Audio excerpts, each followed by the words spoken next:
हो गया। हेलो बच्चों, नमस्कार, गुड मॉर्निंग। कैसे हैं सभी लोग? उम्मीद करता हूं बहुत अच्छे होंगे। और प्रॉफिट लॉस को परसेंटेज के रिवीजन के बाद आपको ये चैप्टर थोड़ा सा आसान लग रहा होगा, क्योंकि मोस्टली कॉन्सेप्ट वही है परसेंटेज के। और आज हम चीजों को थोड़ा सा आगे लेके चलेंगे बच्चे। 2 दिन प्रॉफिट लॉस हमारे हुए। हमने इजी टू मॉडरेट चीजें देखी, वो टाइप्स वाइज हम लोगों ने किया, तो थोड़े से ज्यादा टाइप थे, तो जितने भी पॉसिबल चीजें बन सकती थी इजी टू मॉडरेट में मैंने आपको प्रोवाइड की। आज हम थोड़ा सा एडवांस चलेंगे और अच्छा लेवल देखेंगे थोड़ा सा कि किस तरह के क्वेश्चन अच्छे लेवल के बनते हैं। आपके एग्जाम ओरिएंटेड चीजें जो हैं, थोड़ा सा मैक्सिमम लेवल जितना भी जा सकता है आपके एग्जाम में, उन चीजों को अब हम कवर अप करेंगे। ऐसा नहीं है कि मैं आपको इजी इजी चीजें कराता जाऊं और चीजें एंड हो जाएं। तो वो मेरी एक प्राइम रिस्पॉन्सिबिलिटी है कि आपको मैं हर तरह की चीजें प्रोवाइड कराऊं, चाहे वो आसान हो, चाहे मॉडरेट हो, चाहे वो कैसा भी लेवल हो। ठीक है, तो करते हैं शुरू। एक होमवर्क दिया था कल मैंने आपको, ये था क्या? कह रहा एक दुकानदार कुछ वस्तुएं 2 रुपए में 3 वस्तुएं खरीदता है, अब दोबारा पहले से दोगुना 3 रुपए में 2 वस्तुएं खरीदता है, सभी वस्तुओं को 3 रुपए में 2 की दर से बेच देता है। बताओ प्रॉफिट या लॉस क्या होगा? कल हम लोगों ने जो क्वेश्चन किया था वो था कि उसने मान लो 2 वस्तु 3 रुपए के हिसाब से खरीदी और 3 वस्तु 2 रुपए के हिसाब से बेच दी। बताओ लाभ प्रतिशत क्या है? यानी कि एक ही कॉस्ट प्राइस दिया हुआ था और एक ही सेलिंग प्राइस दिया हुआ था। वहां हम क्या कर रहे थे? क्रॉस मल्टीप्लाई और अपना प्रॉफिट परसेंट या लॉस परसेंट बड़े आराम से निकाल रहे थे। लेकिन यहां पर है क्या बच्चा? आप ऐसे समझो, मैं प्रैक्टिकल समझाता हूं आपको कि मैं गया मार्केट में, अब मुझे लेने थे सेब। ठीक है, 5 किलो सेब लेने थे मुझे, या कितने भी लेने थे, मैं क्वांटिटी नहीं डिसाइड करता हूं, मुझे कुछ सेब लेने थे। मैं एक दुकान पे गया, मैंने पूछा भाई सेब का भाव क्या है? देखो, जब भी हम कोई चीज खरीदते हैं हम उसका प्राइस पूछते हैं ना कि भाई क्या भाव चल रहा है सेब का। तो उसने मुझसे कहा कि भाई सेब का जो भाव है ना वो 200 रुपए किलो है। मैंने कहा ठीक है, 2 किलो सेब दे दो। तो वहां से मैंने 2 किलो सेब ले लिए 200 रुपए के भाव से। अब मैं दूसरी दुकान पे गया, सेब की ही दुकान पे, मैंने वहां भी पूछा कि भाई यहाँ आपके यहाँ सेब का क्या भाव है? तो उसने कहा भाई मेरे यहाँ 150 रुपए किलो सेब है। मैंने कहा अच्छा, सस्ते हैं इसके पास। मैंने कहा ठीक है, तुम 5 किलो दे दो। 2 किलो वहां से खरीदे जिसने 200 रुपए किलो बोला था, और 5 किलो यहां से खरीद लिए जिसने 150 रुपए बोला था। तो यानी कि मैं खरीदारी कर रहा हूं 2 अलग अलग दुकानों से। फिर मैंने सब सेबों को मिलाया और घर आके उनको 170 रुपए के हिसाब से बेच दिया। यानी कि मैंने खरीदारी तो 2 अलग अलग दुकान से करी, लेकिन सबको मिलाकर मैंने 170 के भाव से बेच दिया। तो ये बेसिकली क्वेश्चन है कि वो 2 अलग अलग दुकान से खरीदारी कर रहा है। पहली दुकान पे गया तो उसने 3 वस्तुएं 2 रुपए के हिसाब से कुछ वस्तुएं खरीदी। भाई उसने भाव पूछा क्या भाव चल रहा है भाई इन वस्तुओं का? तो दुकानदार ने कहा भाई मैं 2 रुपए में आपको 3 वस्तु दे सकता हूं। उसने कुछ वस्तु खरीद ली। फिर वो दूसरी दुकान पे गया, उसने कहा भाई तुम्हारे यहां क्या भाव है? उसने कहा जी मैं 3 रुपए में 2 वस्तुएं दूंगा, दूसरी दुकान वाले ने। तो उसने दूसरी दुकान से डबल वस्तु खरीद ली। मान लो जितनी उसने यहां पे खरीदी होंगी ना, उसका डबल दूसरी दुकान से खरीद ली, सबको घर पे ले आया और सबको लाने के बाद में 3 रुपए में 2 के हिसाब से उसने बेच दिया। यानी कि यहां भी बेसिकली उसने 2 अलग अलग दुकान से खरीदारी की है। कैसे इन सवालों को करेंगे? वही जो हमने कल किया था कि एक तरफ लिखेंगे वस्तु और एक तरफ लिखेंगे बच्चे मूल्य। तो खरीदारी जब करने गया हो, कॉस्ट प्राइस की जब मैं बात करता हूं, तो वस्तु कितनी है? आप कहेंगे सर 3 वस्तु हैं 2 रुपए में। तो यहां पर वस्तु कितनी है बच्चा? 3, और रुपया कितना है? 2।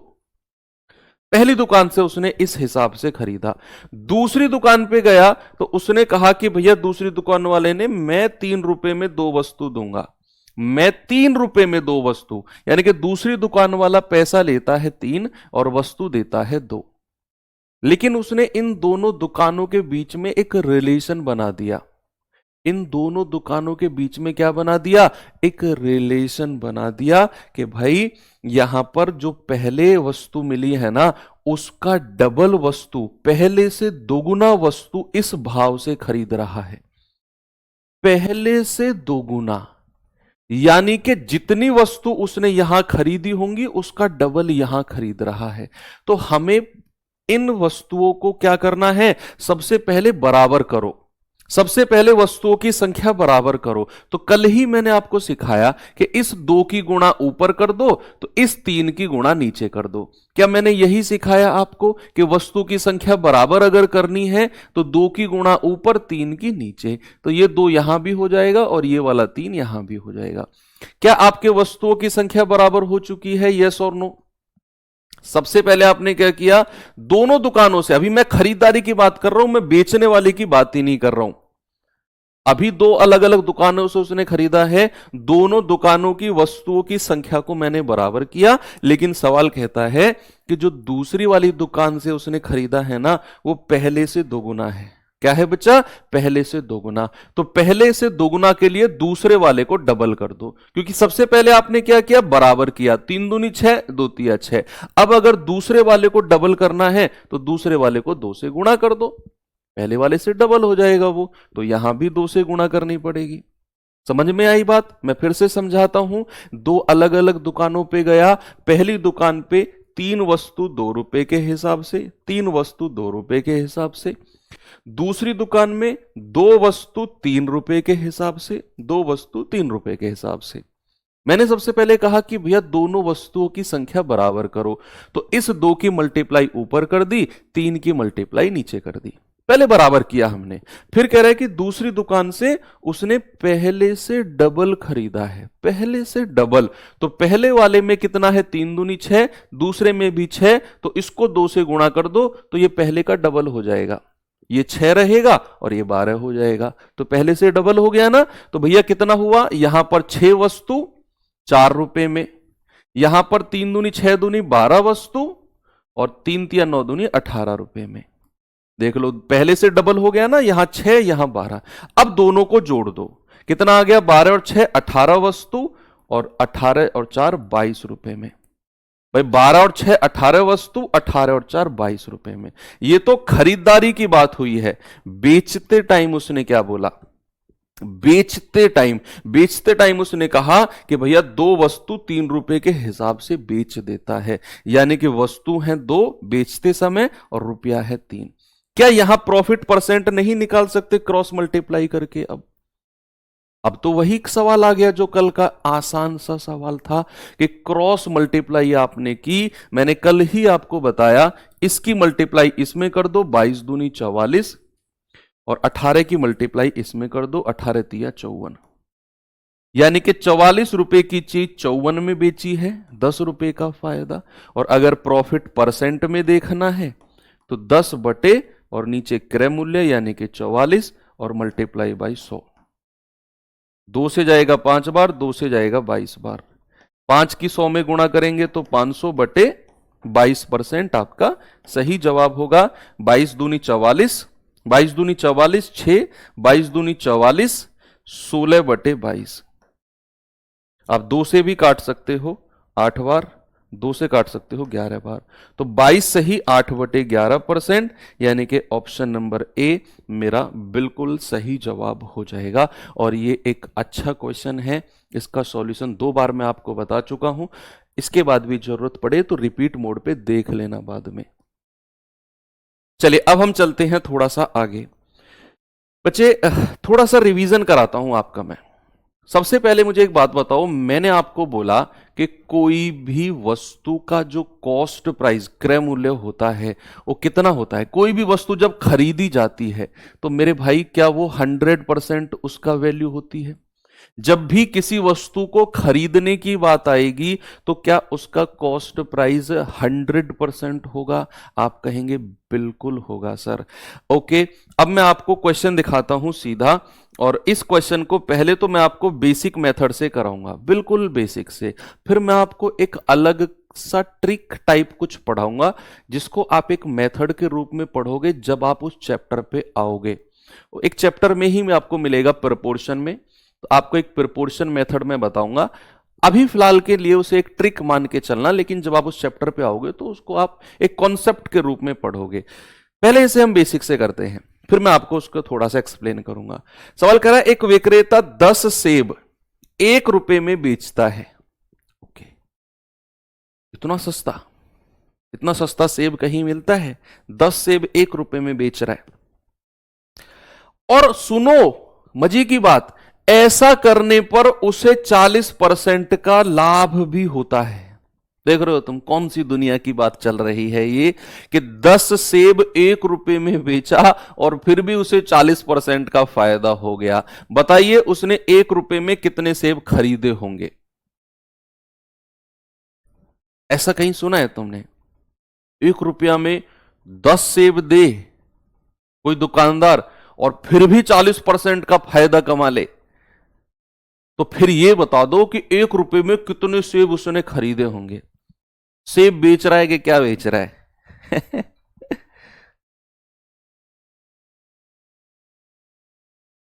चलिए बताएंगे जरा बच्चा, क्या जवाब होगा?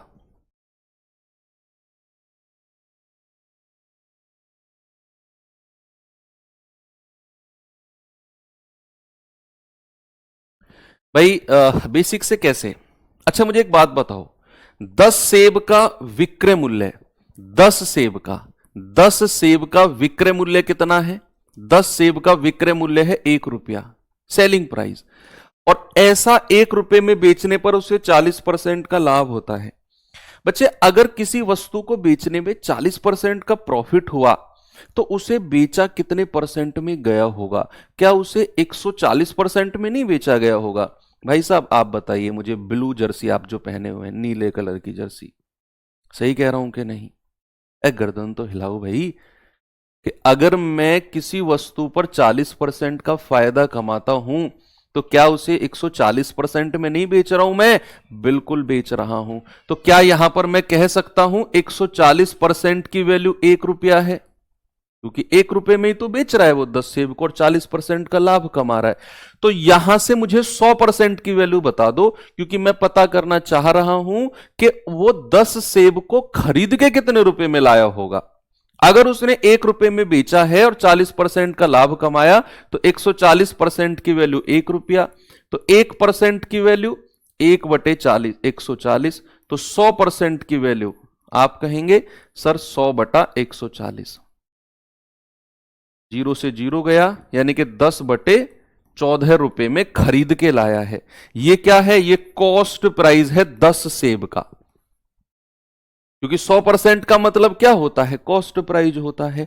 तो अगर उसने 10 सेब को 1 रुपए में बेचा तो 10 सेब को उसने इतने रुपए में खरीदा होगा। क्या इस बात को मैं ऐसे भी लिख सकता हूं कि 10/14 रुपए में उसने 10 सेब खरीदे हैं? 10/14 रुपए में 10 सेब खरीदे हैं उसने, तो कह रहा है 1 रुपए में कितने खरीदे होंगे। तो यहां से आप कर लो भाई, 1 रुपए में कितने खरीदे होंगे? 10 गुणा ये 14 ऊपर चला जाएगा और ये वाला 10 नीचे आ जाएगा। तो 10 से 10 गया, आप कहेंगे सर 14 सेब। तो 1 रुपए में कितने सेब खरीद के लाया होगा? 14 सेब खरीद के लाया होगा। ऑप्शन नंबर ए हमारा बिल्कुल करेक्ट है। अब ये तो हो गया इसका बेसिक मेथड, क्या आपने बिल्कुल बेसिक से किया कि 1 रुपए में बेचा, एक 40% का प्रॉफिट, 140 में बेचा होगा तो 100% आ गया इतना।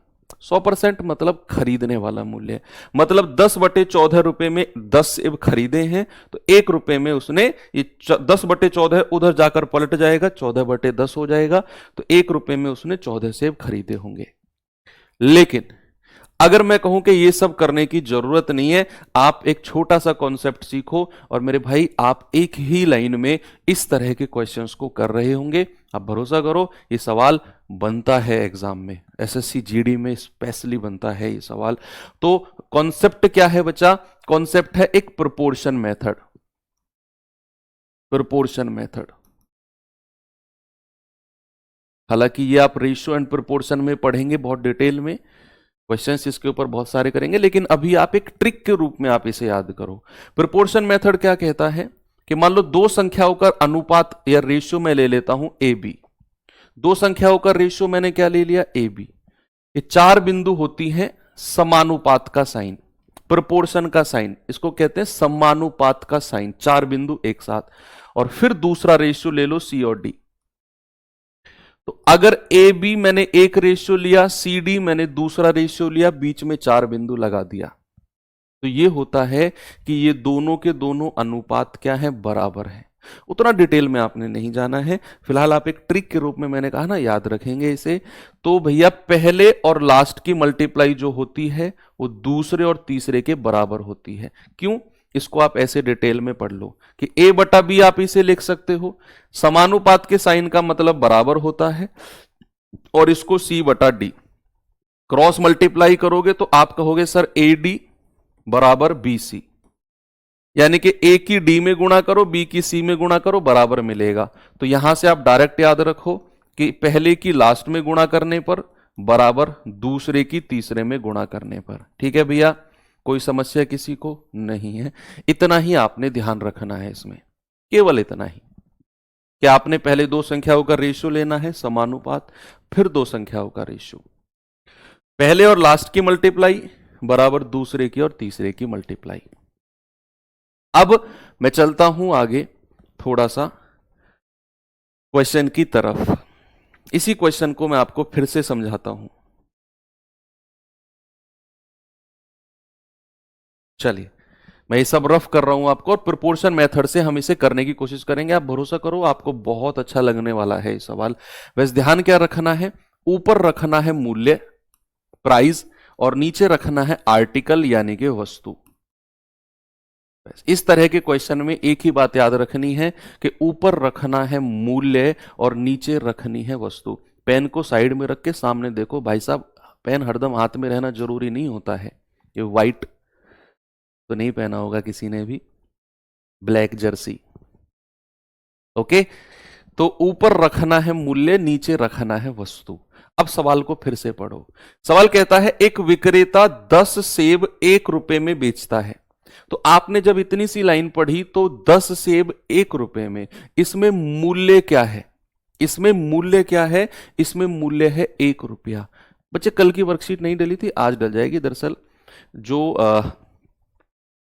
टीम है उनके कुछ लोगों का कल एग्जाम था, तो इसकी वजह से थोड़ा सा काम में डिस्टरबेंस आई है, वो मिल जाएगी। चलो सामने देखो, मैंने बोला 10 सेब 1 रुपए में बेचता है। रुपया क्या है? 1 रुपया। ऊपर रखो, सेब कितने हैं, वस्तु कितनी है, 10, नीचे रख दो। अनुपात, जो मैंने आपको ये सिखाया, ये वाला अनुपात। अनुपात के बाद क्या करना है कि उसे अगर 40% का लाभ हुआ है, किसी वस्तु पर अगर 40% का लाभ होता है तो उसे बेचा कितने में जाएगा? उसे बेचा कितने में जाएगा? आप कहेंगे सर 40% का लाभ है ना, तो मेरे भाई क्या उसे 140 में बेचा जाएगा? परसेंट का साइन नहीं लगाओगे चलेगा। समानुपात, फिर से इसी चीज पे आ जाएंगे। समानुपात के बाद फिर मूल्य और वस्तु, इसी चीज को, ऐसी ही चीज को दोबारा रिपीट करना है। आगे सवाल पढ़ो, कह रहा है 1 रुपए में कितने सेब खरीदे होंगे? तो मूल्य कितना है? मूल्य है 1 रुपया। कह रहा है कितने सेब खरीदे होंगे, यानी कि वस्तु की संख्या पूछ रहा है। हमें नहीं पता कितने सेब खरीदे होंगे, मैंने मान लिया उसने ए सेब खरीदे होंगे। ए क्या है? नंबर ऑफ एप्पल, जितने उसने खरीदे हैं। फिर अनुपात, और अगर चीज खरीदने की बात हो रही है तो कोई भी चीज अगर खरीदी जाती है तो कितने परसेंट की बात होती है? बच्चे कोई भी चीज अगर खरीदी जाती है तो मुझे बता दो जरा कितने परसेंट की बात होती है? 100% की। तो यहां पर अगर वो कह रहा है 1 रुपए में कितने सेब खरीदे, इसका मतलब है मूल्य 1 रुपया, कितने सेब खरीदे बटे वस्तु नहीं पता, अनुपात, और अगर खरीदने की बात हो रही है तो 100%, यानी कि 100 लिख दो। मैं कह रहा हूं एक ही लाइन में सवाल खत्म है। मैं फिर से रिपीट करता हूं, सामने देखना। क्या करना है बच्चा? ऊपर रखना है मूल्य, नीचे रखनी है वस्तु। ऊपर मूल्य, नीचे वस्तु। तो कह रहा है 10 सेब 1 रुपए में बेचता है, तो मूल्य कितना है? 1 रुपया। वस्तु कितनी है? 10 सेब, नीचे रख दो अनुपात। 40% का लाभ कमाया तो 140% में बेचा होगा, यहां लिख दो समानुपात। कह रहा 1 रुपए में कितने सेब खरीदे, रुपया कितना है, मूल्य कितना है 1 रुपया, वस्तु कितनी है वही तो पता करना है, ए मान लो, अनुपात। अगर खरीदने की बात कर रहा है तो 100% लिख दो, और सवाल में मात्र औपचारिकताएं हैं, पहले की लास्ट में गुणा, दूसरे की तीसरे में गुणा, 1/10 गुणा 100 बराबर 140 गुणा 1/a। तो एक जीरो से एक जीरो गया, ठीक है, ये जीरो से ये जीरो गया, एक ही नीचे वाले एक ही क्रॉस में मल्टीप्लाई कर देंगे, इधर केवल 14 बचेगा, और यही आपका जवाब होगा ऑप्शन नंबर ए। हर सवाल को इसी तरीके से करना है, मैं कह रहा हूं आप प्यार करने लगोगे इस मेथड से। अगला सवाल मैं देता हूं, कोशिश करना आप इसका जवाब मुझे बता पाओ। नहीं, इसको करिए आप, हाँ इसको करिए, उसको बाद में करेंगे, पहले इस क्वेश्चन को करिए। समय दे दूं आपको, समय दिया 30 सेकंड का, और आपका समय शुरू होता है अब, जल्दी से बताइए।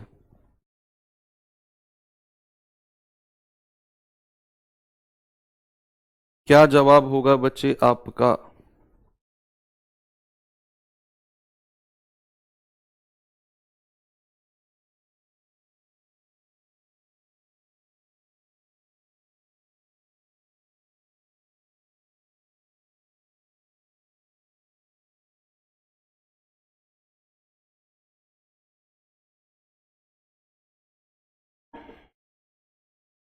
Time up. जिसका भी सही जवाब आया वेरी गुड। चलिए, कह रहा राहुल 100 रुपए में 20 संतरे बेचकर 20% का लाभ कमाता है। 100 रुपए में 20 संतरे बेचकर 20% का लाभ कमाता है, तो बताइए 100 रुपए में कितने संतरे उसने खरीदे होंगे। तो बच्चे क्या करेंगे, ऊपर रखना है मूल्य, नीचे वस्तु। मूल्य कितना है 100 रुपया, बटे वस्तु कितनी है 20 संतरे, अनुपात। सवाल कहता है ऐसा करने पर उसे 20% का प्रॉफिट हुआ। अगर 20% का प्रॉफिट हुआ है तो क्या 120% में बेचा होगा, 120 लिख दो, अनुपात। फिर इसी चीज को रिपीट करेंगे, कह रहे बताओ उसने 100 रुपए में कितने संतरे खरीदे होंगे। हमें वस्तु नहीं पता, मूल्य पता है, कितना 100 रुपया में, मूल्य लिख दो ऊपर, कितने संतरे खरीदे होंगे नहीं पता, ए मान लो, अनुपात। और अगर बात खरीदने की हो रही है तो बच्चे 100%, क्या 100% यहां लिख दो, पहले की लास्ट में मल्टीप्लाई, दूसरे की तीसरे में। तो 100/20 गुणा 100 बराबर 120 गुणा 100/a। तो आप कहेंगे सर 20 पंजे 100, ये वाले 100 से ये वाला 100 काट दो, क्रॉस मल्टीप्लाई करोगे तो 5a बराबर 120। तो यहां से a कितना आ जाएगा 120/5, यानी कि आपका जवाब होगा 24। क्या जवाब होगा भाई, आपका जवाब होगा 24, बिल्कुल करेक्ट है। क्या मैं आगे बढ़ सकता हूं, एक और सवाल दूं आपको। चलिए एक क्वेश्चन और करते हैं, जल्दी से इसका जवाब बताओ। सही जवाब क्या होगा, कह रहा है 1 रुपए में 4 टॉफी बेचने पर एक दुकानदार को 4% की हानि होती है, तो 1 रुपए में 3 टॉफी बेचता है तो कितने परसेंट का लाभ होगा। सेम क्वेश्चन है, ऊपर वस्तु नीचे मूल्य, ऊपर मूल्य सॉरी उल्टा बोल दिया, ऊपर मूल्य नीचे वस्तु। ऊपर मूल्य 1 रुपए में 4 टॉफी बेची है, तो मूल्य कितना है 1 रुपया, कितनी टॉफी, संख्या कितनी है, वस्तु कितनी है 4, अनुपात। ऐसा करने पर उसे 4% की हानि हुई है। बच्चे हानि 4% की है तो बेचा कितने परसेंट में गया होगा, क्या उसे 96% में बेचा गया होगा। 4% के लॉस का मतलब है क्या उसे 96% में बेचा गया होगा कि नहीं। अगेन वही चीज कह रहा है 1 रुपए में 3 टॉफी बेचता है, यानी कि मूल्य कितना है 1 रुपया, वस्तु कितनी है 3 टॉफी, तो ऊपर मूल्य नीचे वस्तु, अनुपात। कह रहा है कितने परसेंट का लाभ होगा, हमें नहीं पता, मैं ये मान के चलता हूं कि कुछ परसेंट का लाभ हुआ होगा, उसका जो सेलिंग प्राइस होगा वो मान लो ए, ए की जो वैल्यू आएगी अगर वो 100% से ज्यादा की आई या 100 से ज्यादा की आई तो प्रॉफिट, और ए की वैल्यू अगर 100 से कम की आई तो नुकसान है। ये समझ के चलना है, क्योंकि यहां पर हमने जो 96 लिया, परसेंट का साइन मत लिखो, केवल 96 लिखो। यहां पर जो हमने 96 लिया है, ये 96 क्या है, उसका सेलिंग प्राइस, कि भैया 4% का नुकसान है तो 96% में बेचेगा, यानी कि 100% से कम। तो यहां भी जो वैल्यू आएगी या तो 100% से ज्यादा आएगी या कम आएगी। जितनी ज्यादा आएगी उतना प्रॉफिट, जितनी कम आएगी उतना नुकसान। तो पहले की लास्ट में गुणा, दूसरे की तीसरे में गुणा।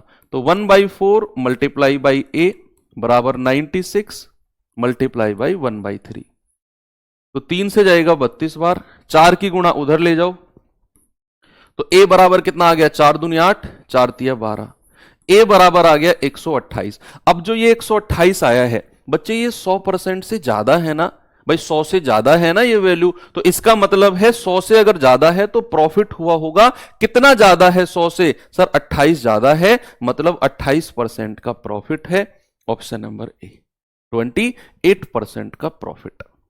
100 से कम आता, मान लो यही वैल्यू आती 85 ए की वैल्यू, तो हम कहते 15% का नुकसान हो गया। मान लो अगर ए की वैल्यू 100 ही आती तो हम कहते no profit no loss. Okay, चलिए आगे बढ़ते हैं।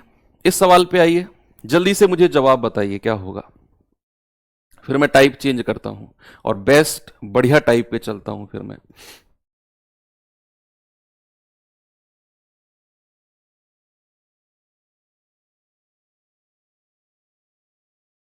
सवाल है, यदि 20% की हानि पर 160 रुपए में 50 केले बेचे जाते हैं तो 10% का लाभ अर्जित करने के लिए उसने 1540 में कितने केले बेचने चाहिए।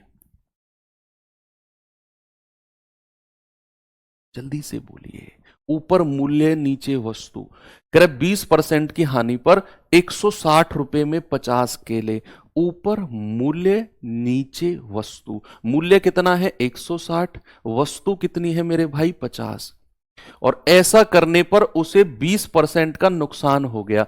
किसी भी वस्तु पर अगर 20% का नुकसान होता है, क्या मैं उसे 80% में नहीं बेचता हूं, बोलिए क्या मैं उसे 80% में नहीं बेचता हूं। यस, अनुपात, समानुपात। कह रहा 10% का लाभ अर्जित करने के लिए 1540 में कितने केले बेचे।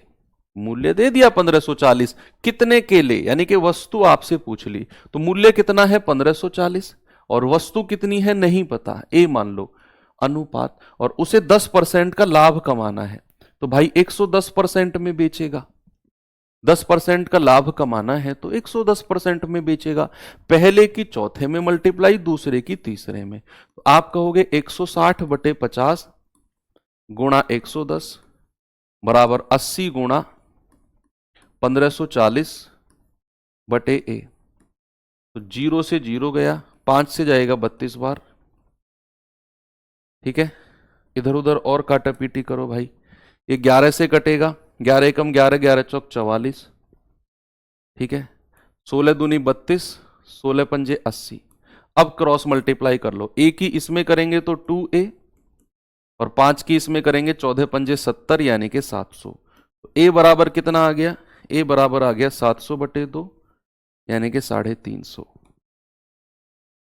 ए की वैल्यू कितनी आ गई, ए की वैल्यू आ गई 350, that is option number D. मुझे लगता है हर बच्चे को अब ये टाइप क्लियर है, और याद रखना सवाल बनता है इस टाइप से। ये सवाल तो हम ऑलरेडी कर चुके हैं। अब आते हैं हम अपने नेक्स्ट टाइप, और ये मोस्ट इंपोर्टेंट टाइप है। मैं टाइप शुरू करने से पहले ही आपको सचेत कर रहा हूं कि ये मोस्ट इंपोर्टेंट टाइप है पूरे चैप्टर का, पूरे चैप्टर का मोस्ट इंपोर्टेंट, क्योंकि इसमें सवाल भी अच्छे होंगे। हालांकि मैंने बहुत सुलझा के उनको जमाया है सवालों को। कई बार आप देखेंगे कहीं और से आप शायद पढ़े हो कि जो टाइप अब मैं कराने वाला हूं इसमें 3 से 4 टाइप के क्वेश्चन बनते हैं, इसी टाइप में 3 से 4 तरह के सवाल बनते हैं, और अक्सर उनको मिक्स करके पढ़ाया जाता है, कभी कॉस्ट प्राइस, कभी सेलिंग प्राइस, ये वो। लेकिन मैंने उनको बिल्कुल अलग अलग कर दिया है, और अलग अलग पार्ट में हम पढ़ेंगे। आपको लगेगा ही नहीं कि हम कुछ अच्छे लेवल का क्वेश्चन कर रहे हैं, आपको लगेगा सर ये तो वही इजी टू मॉडरेट चीजें हैं। तो क्या है टाइप और क्या इस टाइप में आता है, थोड़ा सा देखते हैं बच्चे। बेसिकली इसमें दो तरह के क्वेश्चन बनते हैं, दो सेगमेंट में मैंने डिवाइड किया है इस टाइप को। सवाल देखो, अक्सर हम लोगों के पास क्वेश्चन होता है ना कि सर हम कैसे पहचाने कि सवाल को किस तरीके से करना है। आप तो कर देते हो सर कि ये सवाल इस टाइप से होगा, लेकिन जब हम बैठे हों, हम सवाल को पढ़ रहे हो, तो हमारे दिमाग में आता ही नहीं कि इसे कैसे करना है। तो इसके दो तरीके होते हैं, एक तो आपका रिवीजन और प्रैक्टिस हो तो मेन चीज है ही है, दूसरा होता है सवाल को बहुत अच्छे से अंडरस्टैंड करना। अगर आप सवाल को अंडरस्टैंड कर गए तो आप समझ जाओगे कि किस तरीके से करना है। लेकिन अगर आपको सवाल ही समझ में नहीं आया तो फिर क्या तरीका भाई, फिर तो कुछ भी तरीका नहीं कर पाओगे आप। तो सवाल को आप अच्छे से अंडरस्टैंड करो, अच्छे से समझो, उसके लिए मैंने इस टाइप को दो पार्ट्स में डिवाइड किया है। पहला पार्ट क्या है कि आपको क्या क्या चीज गिवन होंगी। एक तो गिवन क्या क्या चीज होंगी, एक तो आपको कॉस्ट प्राइस सीपी गिवन होगा। गिवन का मतलब समझते हो, गिवन का मतलब होता है सवाल में दिया गया होगा, सवाल में दिया गया होगा कॉस्ट प्राइस, वस्तु का कॉस्ट प्राइस। अब कॉस्ट प्राइस भी कई तरीके से दिया जा सकता है। आपको कॉस्ट प्राइस का रेशियो दिया जा सकता है कि भैया दो वस्तु के क्रय मूल्य का रेशियो 2:3 है, इस तरीके से आपको सीपी गिवन होगा।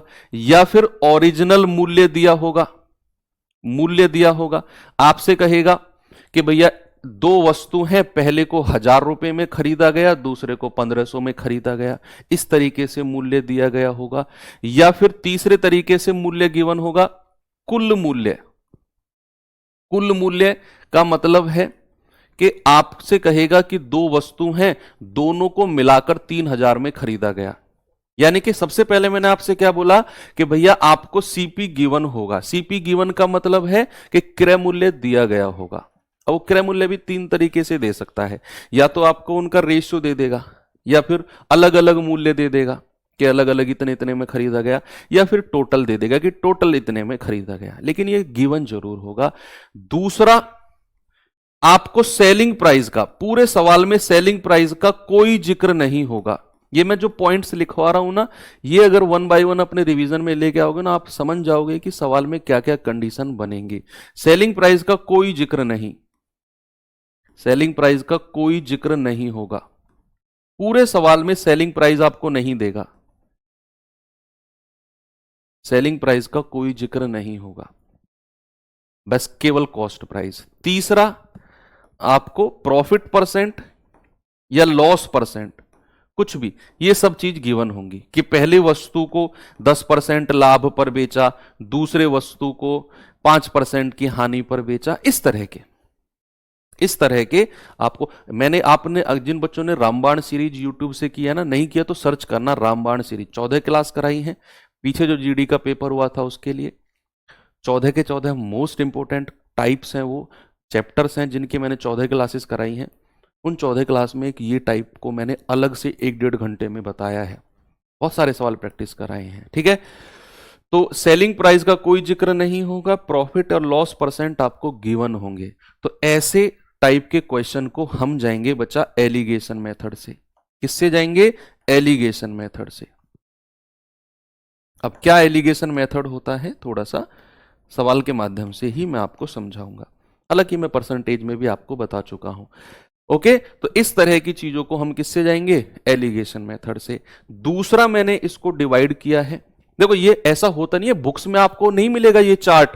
कभी आप सोचो कि कौन सी बुक में सर इस तरीके से लिखा होगा, नहीं, ये मैंने खुद से अपनी समझ से बच्चों के डाउट के अनुसार इनको मैंने अलग अलग पार्ट में डिवाइड किया है।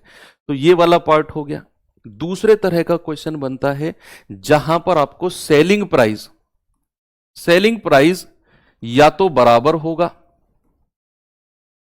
या फिर सेलिंग प्राइस गिवन होगा, कुछ भी कह सकता है।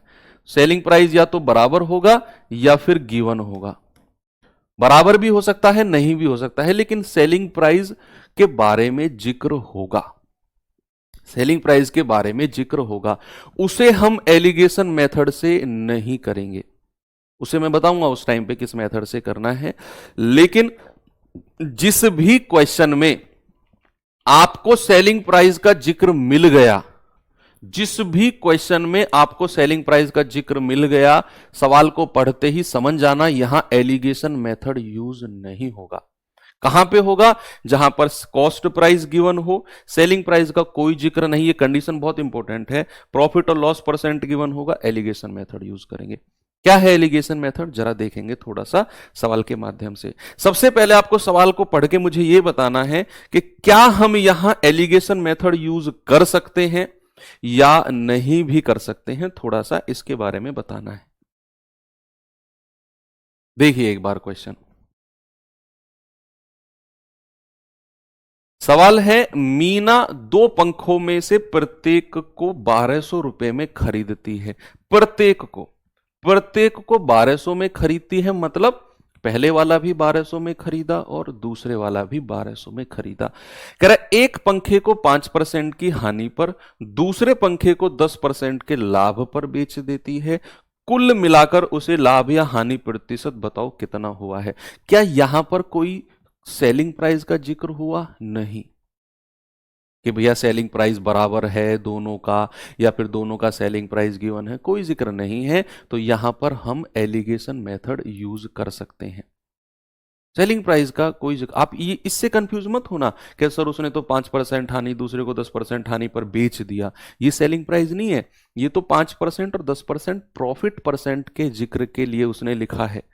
सेलिंग प्राइस का कोई जिक्र नहीं है यहां पर। सेलिंग प्राइस का जिक्र का मतलब है सवाल में मेंशन करेगा वो कि भाई दोनों का विक्रय मूल्य बराबर है, या पहले को इतने में बेचा दूसरे को इतने में बेचा, वो होता है सेलिंग प्राइस का जिक्र। यहां पे नहीं है। यहां पर तो उसने प्रत्येक को 1200 में खरीदा है, पहली पर 5% हानि में बेचा, दूसरे को 10% लाभ पर बेचा, कुल मिलाकर लाभ या हानि परसेंट क्या होगा। क्या एलिगेशन मेथड होता है थोड़ा सा आपको मैं बता देता हूं। मान लो मैंने यहां पर कोई वैल्यू लिखी, सपोज दैट मैंने यहां पर लिखा 15, यहां पर लिखा 20, दोनों का मिलाकर बीच में लिख दिया मैंने 17। दोनों का मिलाकर क्या लिख दिया मैंने बीच में 17। हालांकि आपको इसके बारे में नॉलेज होगी, ओके, नहीं है तो फिर अब यहां पर देख लीजिए। तो क्या होता है, जो बीच वाली वैल्यू होती है ना, इसको पकड़ लो, बीच वाली वैल्यू को पकड़ लो।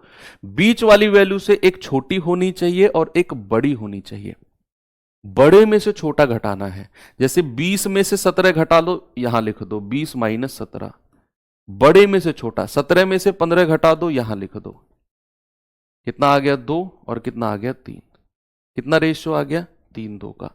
मान लो अगर मैं आपको यहां पर कोई वैल्यू लिखता हूं माइनस का 10, मैं यहां पर लिखता हूं 4 और यहां लिख देता हूं 2। अब बताना जरा रेशियो क्या होगा, जल्दी से बताओ। बड़े में से छोटा घटाना है, बड़े में से छोटा घटाना है। तो क्या कर सकते हैं बच्चे, हम कहेंगे कि सर बड़े में से छोटा 4 में से 2 घटा दो, और -10 छोटा होगा, ये 2 बड़ा होगा। जिस भी संख्या के साथ माइनस लग गया वो संख्या छोटी हो जाएगी। तो बड़े में से छोटा यानी कि 2 में से घटाना है माइनस के 10 को, तो ये माइनस और माइनस क्या हो जाएगा, प्लस हो जाएगा। तो ये आ जाएगा 12 और ये 4 में से आ गया 2। तो रेशियो कितना आ गया, 2 एकम 2, 2 छिक्के 12। रेशियो कितना आ गया बच्चे, 1:6। ओके, तो अभी फिलहाल के लिए आपको इतना ही देखना है। एक और देख लो कि मान लो यहां पर मैंने लिखा है 15, यहां पे लिखा है मैंने 18, और नीचे रेशियो सपोज दैट मैंने ले लिया 1:1, और मैं कहता हूं बीच वाली वैल्यू बताओ क्या होगी। जो बीच वाली वैल्यू है वो क्या होगी, जल्दी से बताइए। अभी तक तो रेशियो निकालना हमने सीखा, अब मैंने रेशियो दे दिया, ऊपर की वैल्यूज दे दी, बीच वाली आपसे पूछ ली, आपका क्या जवाब होगा। आप कहेंगे कि सर बीच वाली वैल्यूज निकालने के लिए तरीका, हालांकि एलिगेशन चैप्टर हम पढ़ेंगे अलग से, उसका काम यहां पर है, इसलिए थोड़ी सी नॉलेज आपको मैं दे रहा हूं। 15 की गुणा इसमें कर दो, 18 की गुणा इसमें कर दो। आप कहोगे 15 एकम 15 प्लस 18 की इसमें करेंगे, 18 एकम 18 डिवाइडेड बाई, जो रेशियो नीचे है ना उसको प्लस कर दो, 1 + 1 कितना आ गया 33/2%। ये आ गई बीच वाली वैल्यू। कितनी आ गई बच्चा, 33/2 या फिर 16.5, जो भी आपका जवाब है। 16/2 सॉरी 33/2 या 16.5। ठीक है, किसी को कोई समस्या यहां पर नहीं है। बड़े आराम से आपने कर लिया। चलिए अब मैं आपको सवाल की तरफ लेकर चलता हूं। अब आप तैयार हैं परफेक्ट बिल्कुल सवालों के लिए? कहां गया सवाल? ये रहा हमारे पास। कह रहा है मीना 2 पंखे में से प्रत्येक को 1200 में खरीदती है। एक को 5% हानि, दूसरे को 10% लाभ पर कुल मिलाकर लाभ या हानि, कुल मिलाकर। तो आप इसमें एलिगेशन यूज करोगे, ये तो आपने पहले ही डिसाइड कर लिया सवाल को पढ़ के। अब कैसे वो एलिगेशन यूज करना है? हानि को हमेशा माइनस में लेना है। तो 5% की हानि, इसका मतलब है बचा माइनस का 5%। और दूसरे वाले को 10% का लाभ, लाभ यानी कि प्लस का 10%, प्लस का 10%। और उसने पूछा है कुल मिलाकर, कुल मिलाकर लाभ या हानि।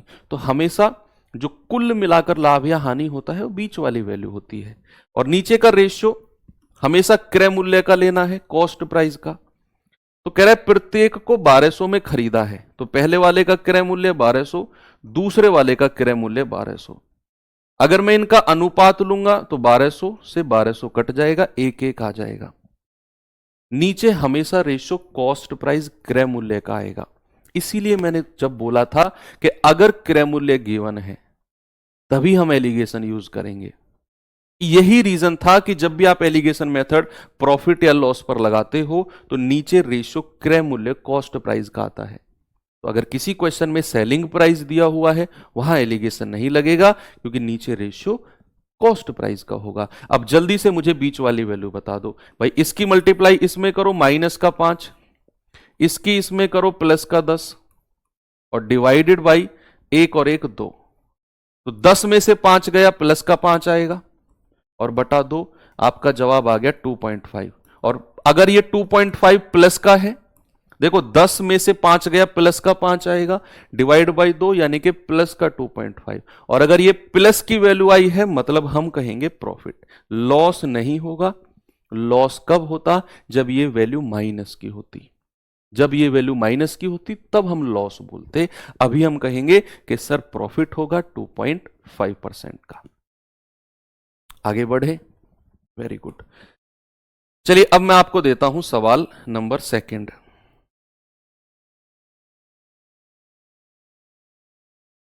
सवाल नंबर 2 है आपके सामने, ये रहा। जरा देखेंगे बच्चा इस सवाल को।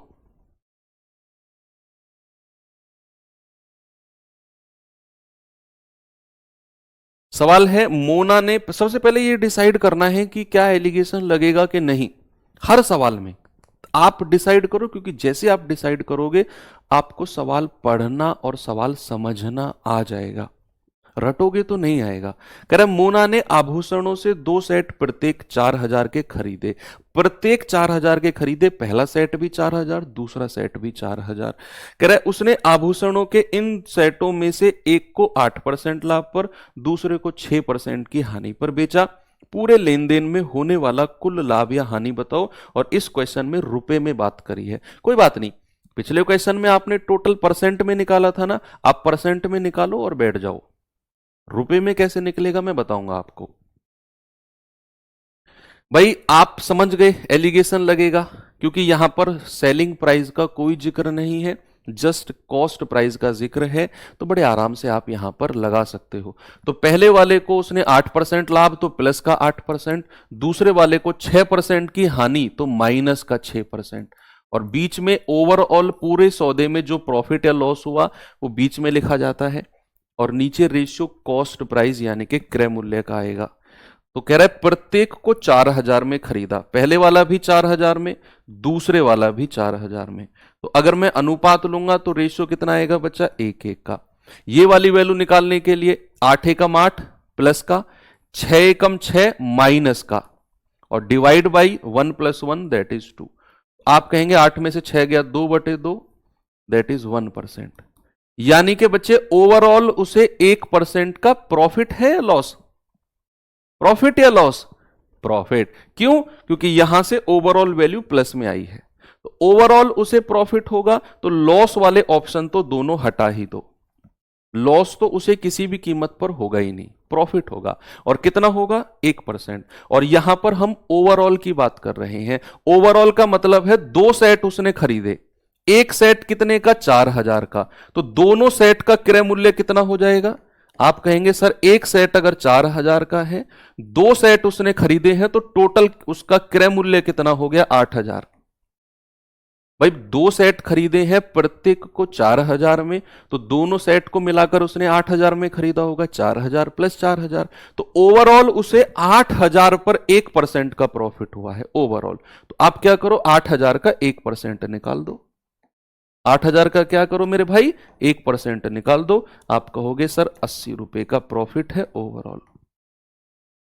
क्या है ओवरऑल? उसे 80 रुपए का प्रॉफिट है। भाई परसेंट तक तो आपको समझ में आ गया था, पिछले क्वेश्चन में भी था। अगर रुपए की बात करेगा तो 2 सेट हैं, दोनों में प्रत्येक को 4-4 हजार में, तो दोनों को 8,000 में खरीदा है। ओवरऑल 1% का लाभ है, तो 8,000 का 1% यानी कि 80 रुपए का प्रॉफिट है, अगर रुपए में पूछेगा तो। ठीक है, चलिए अगला सवाल पे चलते हैं हम लोग। इस क्वेश्चन में आएंगे बच्चा, जल्दी से बताओ मुझे। सबसे पहले क्वेश्चन पढ़ के डिसाइड करना है कि यहां एलिगेशन लगेगा कि नहीं लगेगा।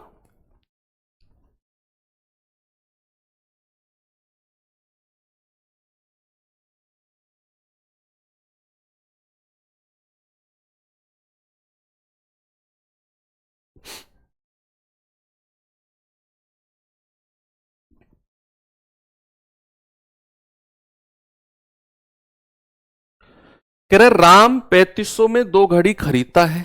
ओके, एक घड़ी को 25% लाभ, दूसरी घड़ी को 10% हानि पर बेचकर पूरे सौदे में ना तो लाभ कमाता है और ना ही हानि उठाता है।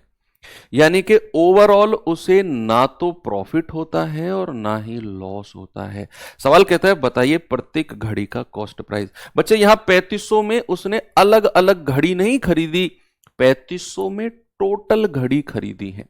अब पढ़ो सवाल को कि राम ने 3500 में 2 घड़ी, अगर वो अलग अलग की बात करता ना तो प्रत्येक वर्ड, ईच वर्ड यूज करता। उसने बोला 3500 में ही 2 घड़ी खरीदी है। तो मैंने आपको जब शुरू में समझाया था, यहां देखो सामने एक बार बच्चा, जब मैंने आपको यहां क्लियर किया था कि आपको कॉस्ट प्राइस गिवन होगा और 3 तरीके से गिवन होगा, या तो प्रत्येक रेशियो गिवन होगा, या अलग अलग मूल्य गिवन होगा, या टोटल मूल्य गिवन होगा। तो इस क्वेश्चन में आपको टोटल मूल्य गिवन है, कुल गिवन है, तो यहां पर भी एलिगेशन हम लगाएंगे। अब नो प्रॉफिट नो लॉस की कंडीशन को हमेशा याद रखना। इंग्लिश में इसको बोलते हैं no profit no loss. No profit no loss में हमेशा 0% होता है। भाई 0%, 0% का मतलब है कि ना तो प्रॉफिट हुआ ना लॉस हुआ।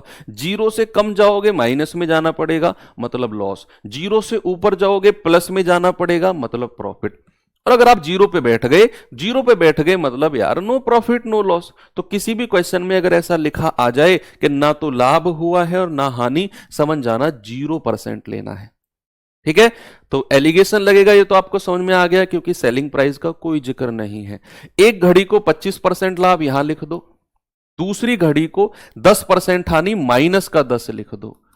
और ओवरऑल क्या बोला उसने? ओवरऑल यानी कि पूरे सौदे में ना लाभ ना हानि, मींस 0%।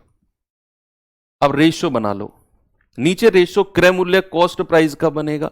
तो बड़े में से छोटा, 25 में से 0 गया 25, और अगर 10 के साथ माइनस लग गया तो ये छोटा हो जाएगा और 0 बड़ा रहेगा। तो बड़े में से छोटा घटाना है, 0 माइनस माइनस का 10, यानी कि माइनस माइनस प्लस हो जाएगा, प्लस का 10 और रेशियो 25। तो 5 दूनी 10, 5 पूरे 25। ये जो रेशियो आया है ये कॉस्ट प्राइस का आया है। तो स्क्रीन ठीक कर दो। यानी कि पहली वाली घड़ी का क्रय मूल्य अगर 2 यूनिट है तो दूसरी वाली का 5 है। ठीक है, और टोटल मिलाकर कितना है? 3500। तो मैं कहूंगा 5 और 2 7 यूनिट की वैल्यू 3500। 1 यूनिट की वैल्यू कितनी आएगी? 7 पंजे 3500, 500। तो भाई साहब 2 यूनिट की वैल्यू कितनी आएगी? 2 गुना ऑफ 500 यानी कि 1,000 रुपया। और दूसरी वाली की कितनी आएगी? 5 गुना 500 यानी कि 2500 रुपया। तो पहली घड़ी उसने 1,000 में खरीदी, दूसरी 2500 में खरीदी। ऑप्शन नंबर ए मेरा सही है। एक सवाल और दे रहा हूं, उम्मीद करता हूं आप लोग उसे खुद से बहुत स्पीड से करेंगे।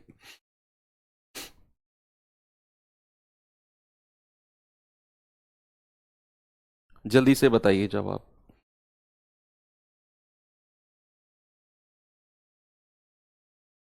सभी लोग बताइए। कह रहा एक आदमी ने 10,000 में एक बैल और एक गाड़ी खरीदी टोटल। उसने बैल को 30% लाभ पर और गाड़ी को 20% हानि पर बेच दिया। इस प्रकार कुल मिलाकर 2% का लाभ हुआ। बैल का क्रय मूल्य। सबसे पहले डिसाइड करना है कि क्या एलिगेशन लगेगा। आप कहेंगे सर वो तो सीख गए हम, एलिगेशन लगेगा क्योंकि सेलिंग प्राइस का कोई जिक्र नहीं है। आपको लग रहा होगा चीजें आसान है, आपको आसान लग रही है क्योंकि मैंने इन चीजों पे काम करके अलग अलग डिस्ट्रीब्यूट किया है। ये अच्छे लेवल के क्वेश्चंस में आते हैं, प्रॉफिट एंड लॉस के, विश्वास करो। और ये सवाल एग्जाम में अगर आपके में आया ना तो बहुत सारे बच्चे इसको गलत करके आएंगे, गलत नहीं सही भी करके आएंगे ना तो उनका टाइम बहुत लगेगा।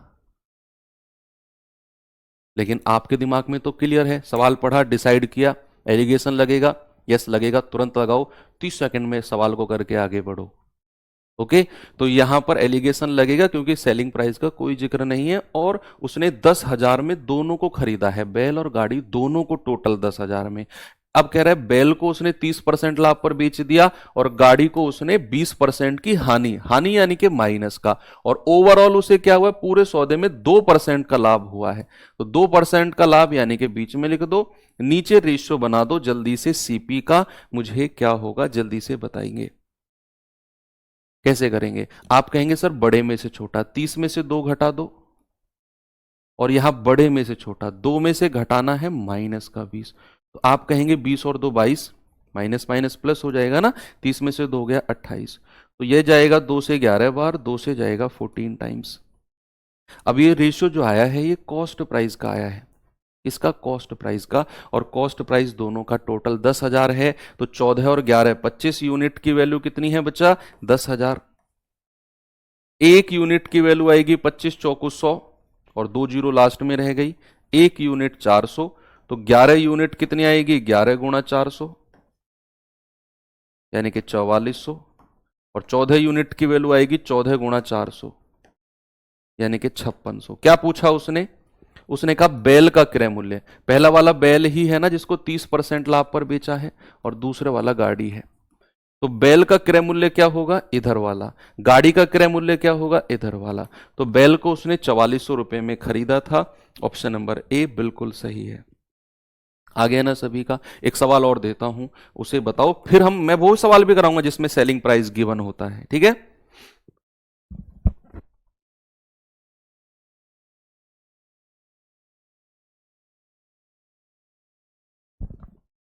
सवाल में टाइम देता हूं आपको, चलो 35 मिनट देता हूं, 35 सेकंड देता हूं। पढ़ना है, डिसाइड करना है कि लगेगा नहीं लगेगा, फिर आंसर बताना है। टाइम शुरू होता है अब, 35 सेकंड।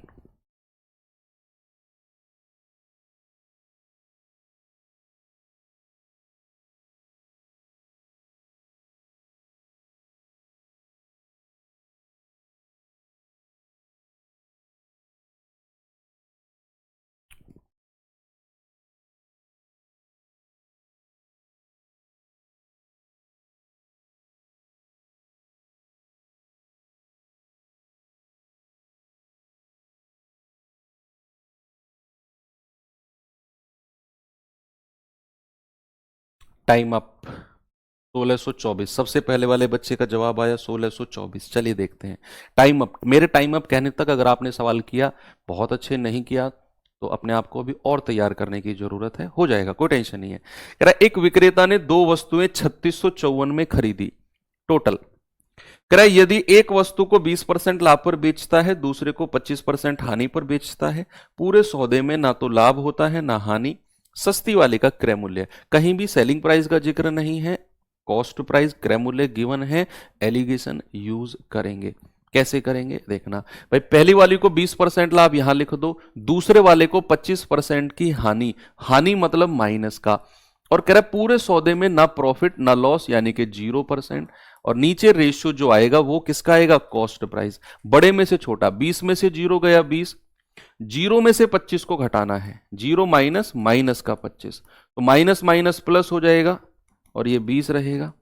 तो 5 चौको 20, 5 पूरे 25, ये रेशियो जो आएगा बच्चा, ये कॉस्ट प्राइस यानी कि क्रय मूल्य का आया है, और टोटल क्रय मूल्य 3654 दे रखा है। 5 और 4 9 यूनिट की वैल्यू 3654, 1 यूनिट की वैल्यू 9 चौको 36, 0 9 छिक्के 54, तो 5 यूनिट की वैल्यू 5 गुणा 406, 5 छंग 30, 5 चौके 20, 4 यूनिट की वैल्यू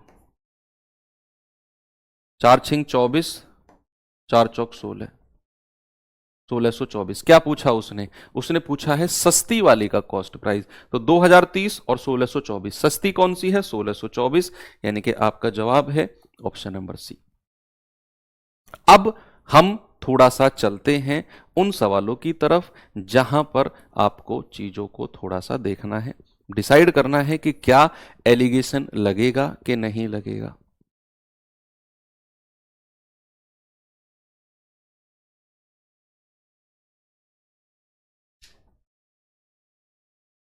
बताइए, इसे डिसाइड करना है कि एलिगेशन यूज होगा कि नहीं होगा। एक क्लास और होगी प्रॉफिट लॉस की, अभी कल की क्लास और होगी, उसमें 2-3 टाइप बचे हुए हैं छोटे छोटे। मेजर टाइप यही है, मेजर टाइप आपका यही है। वैसे देखो बहुत बढ़िया, आपने डिसाइड कर लिया कि नहीं लगेगा। कह रहा एक वस्तु ने 396 प्रति घड़ी की दर से 2 घड़ी बेची है।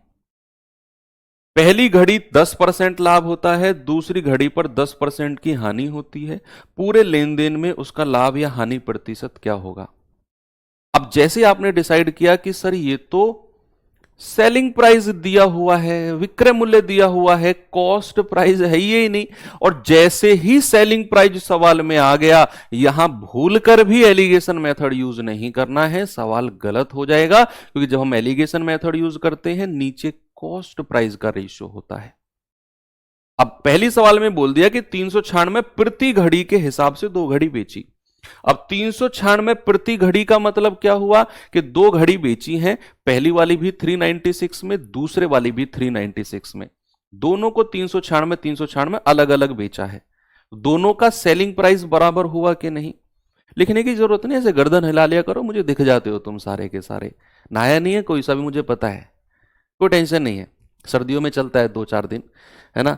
कौन सा तुम्हारे पास कोई बैठा है भाई, स्मेल आएगी, खुद को ही तो आएगी, एक टाइम पे स्मेल आनी भी बंद हो जाएगी। ओके, तो क्या मैं बोल सकता हूं कि सेलिंग प्राइस बराबर होगा? क्योंकि प्रति घड़ी को उसने 396 में 2 घड़ी बेची है, तो सेलिंग प्राइस बराबर है। अब इस तरह के क्वेश्चन की एक ट्रिक सुनना जो मैं बताने वाला हूं आपको, बहुत अच्छा कॉन्सेप्ट है, बहुत अच्छी ट्रिक है कि किसी क्वेश्चन में अगर सेलिंग प्राइस बराबर हो, सेलिंग प्राइस क्या हो? सेलिंग प्राइस बराबर हो बच्चे, इक्वल हो। दूसरा, एक वस्तु को A% प्रॉफिट, A% के लाभ पर बेचा जाता है, और दूसरी वस्तु को पहली वाली को तो A% प्रॉफिट और दूसरी वाली को उतने ही परसेंट लॉस। जितना परसेंट प्रॉफिट पहली वाली पर हो रहा है, उतना ही परसेंट लॉस दूसरे वाली पर हो रहा है। यह कंडीशन अगर किसी क्वेश्चन में गिवन है कि भाई 2 वस्तुओं की बात कर रहा है, दोनों का सेलिंग प्राइस, दोनों का विक्रय मूल्य बराबर है, एक वस्तु को A% लाभ, दूसरी वाली को उतने ही परसेंट हानि। याद रखना, ऐसे केस में ओवरऑल उसे नुकसान यानी कि लॉस होगा, यानी कि हानि होगी। और कितनी होगी बच्चे? A² बटे 100% की, A² बटे 100% का नुकसान होगा।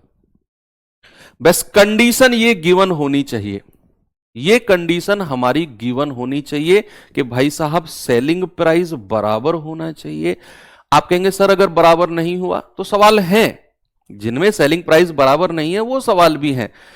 एक वस्तु A% लाभ, दूसरी वाली उतने ही परसेंट हानि। आप कहेंगे सर अलग अलग हुआ, वो सवाल भी हैं। घबराओ मत, आपके दिमाग में जो भी खुराफाती सवाल आ रहे हैं, हर सवाल का सवाल मेरे पास है।